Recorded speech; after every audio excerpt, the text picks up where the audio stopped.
அம்மையார் ஜெயலலிதா அவருடைய பெயர் சூட்டப்பட்ட இந்த பல்கலைக்கழகம் இதற்கு நாங்கள் எந்த பாகுபாடும் காட்டலை. இந்த பட்டமளிப்பு விழாவை கூட நாங்கள் புறக்கணிக்கவும் இல்லை. இன்னும் சொல்லணும்னா 2021க்கு பிறகு இந்த யூனிவர்சிட்டிக்கு இன்னும் செழுமையாக வளர்த்துருக்குறோம். இதுதான் நான் நிறுவ நினைக்கிற அரசியல் மாண்பு.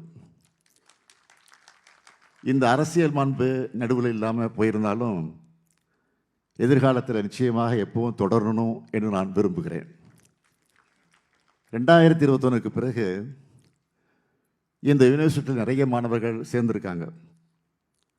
புதிய பாடத்திட்டங்களை அறிமுகம் செஞ்சு நல்கு நிதியை உயர்த்தி ஆராய்ச்சி மையம், நூலகம், கற்றல் மேலாண்மை இப்படி பல அமைப்புகளை உருவாக்க 1 கோடி ரூபாய் வழங்கணும். கலைஞர்களை மதிக்கிற போற்றுகிற மண் நம்ம தமிழ் மண். சங்ககாலம் முதல் இப்போது வர நல்ல கலைஞர்களை நாம் உயர்த்த வச்சு கொண்டாடுகிறோம்.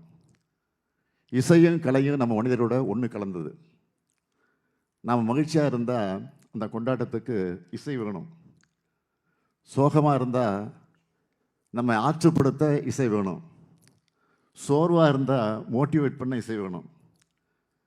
அதே போல் கடுமையான பணி சூழலில் இருக்கிற நமக்கு ஓய்வு நேரத்தில் ஒரு புது சிந்தனை தூண்டக்கூடியதாக இருக்கிறது இந்த கலைகள்.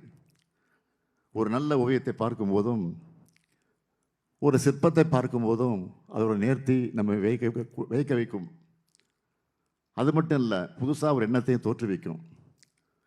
என்னை பொறுத்த வரைக்கும் காரில் நீண்ட நேரம் ட்ராவல் பண்ணும்போது அரசியல் விவாத நிகழ்ச்சிகளை கடந்து T M. Soundararajan, C S. Jayaraman, P. Susheela, SPB, Ilaiyaraaja போன்றவருடைய பாடல்களெல்லாம் அதிகம் கேட்பேன். முன்னாடியெல்லாம் திரைப்படம் நிறைய பார்ப்பேன். இப்போ யாராவது நல்ல படம் வந்திருக்குன்னு சொன்னால் அந்த படங்களை பார்த்து அந்த படம் உருவாக காரணமாக இருந்த கலைஞர்களை பாராட்டுவது உண்டு. ஏன்னா கலையும் நல்ல கலைஞர்களையும் போற்ற வேண்டியது ஒரு நல்ல அரசுடைய கடமை.